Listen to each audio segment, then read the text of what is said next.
In other news, the remains of American soldiers handed over last week by North Korea have arrived in Hawaii to be identified through DNA testing. Before they were sent off from Osan Air Base in South Korea, UN Command held a ceremony to commemorate their return. Park Ji-won reports. A solemn ceremony was held at Osan U.S. Air Base Wednesday evening, commemorating the return of 55 sets of remains believed to be American troops killed during the Korean War. About 500 key military officials from Seoul and Washington attended the ceremony, including South Korea's Defense Chief Song Young-moo, UNC Commander General Vincent and U.S. Ambassador to South Korea Harry Harris. In his speech, General Brooks said it is a cherished duty to send those who went missing in action during the war back to their families and countries.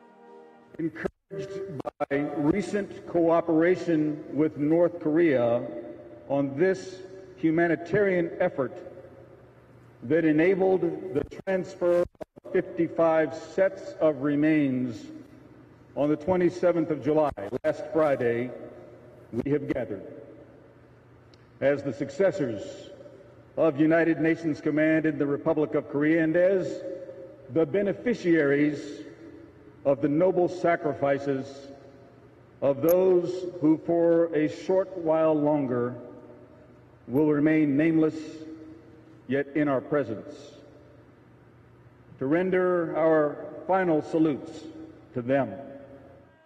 55 caskets draped in the UN flag were loaded onto two U.S. Air Force C-17 aircraft, which took off Wednesday evening Korea time, heading to Hawaii for DNA identification.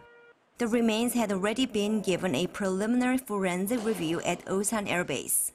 According to the United Nations Command, North Korea has recovered and sent an estimated 629 sets of U.S. war remains to the U.S. since 1990. Meanwhile, speaking before the ceremony at the Osan base, a laboratory director at the U.S. Defense POW MIA accounting agency confirmed to reporters that an American identification tag was turned over by the North with the remains, and the family of the fallen soldier has already been notified. The agency official said the ID tag will be returned to the family in the upcoming weeks. Park Ji-won, Arirang News.